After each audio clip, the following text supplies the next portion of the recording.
Hello friends, welcome to माझा class. मित्रांनो, आजच्या व्हिडिओमध्ये आपण पाहणार आहोत 10 चा सेकंड पार्ट. या अगोदर आपण 10 चा फर्स्ट पार्ट पाहिलाय.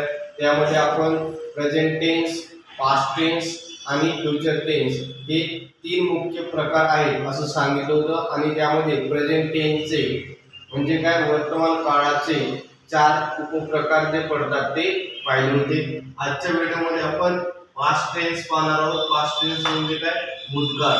तर याचा पहिला उपप्रकार जो आहे तो आहे simple past tense. Simple past tense म्हणजे काय, साधा भूतकाळ. त्याचा फॉर्म्युला जो असतो तो असतो s plus p2 plus object. s म्हणजे काय, सब्जेक्ट. p2 म्हणजे वर्बचा सेकंड फॉर्म, वर्बच्या क्रियापदाचं दुसरं रूप असं म्हणतो. आणि o म्हणजे काय, ऑब्जेक्ट.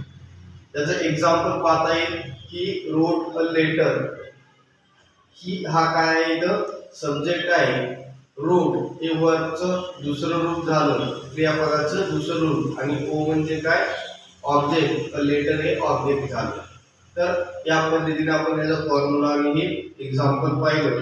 आता दुसरा जो टाइप आहे तो आहे continuous past tense. Continuous past tense यामध्ये subject plus was were plus ing plus object या पद्धतीने याचा फॉर्म्युला होतो. यस म्हणजे सब्जेक्ट, वॉज वेअर हे हेल्पिंग वर्ब वापरतो.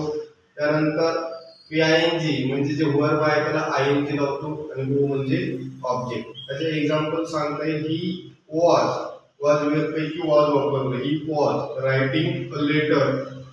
या पद्धतीने याचे एक्झाम्पल सांगता येईल.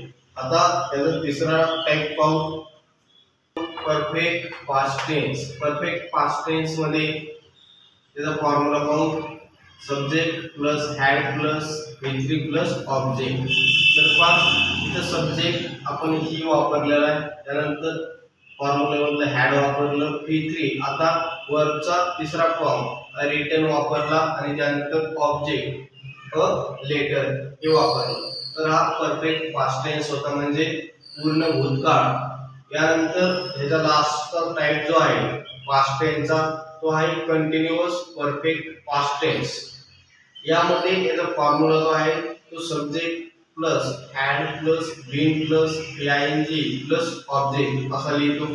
यामध्ये सब्जेक्ट म्हणून इथे सुद्धा हेच घेतलं. त्यानंतर हॅड आणि बीन हे फॉर्म्युल्यामधून जसं कसं घेतलं. आता ping म्हणजे वर्बला ing लावलं, जे मेन वर्ब आहे त्याला ing लावलं. हा राईटचं रायटिंग झालं. आणि लेटर या पद्धतीने ऑब्जेक्ट झालं. तर हे चार टेन्स आपण पाहिलेले, पास्ट टेन्सचे चार उपप्रकार पाहिलेले आहेत. तर या पुढचा जो फ्युचर टेन्स आहे ते नेक्स्ट व्हिडिओमध्ये पाहू. तर मित्रांनो, व्हिडिओ आवडला असेल तर लाईक करा आणि आपल्या चॅनलला सबस्क्राईब करा.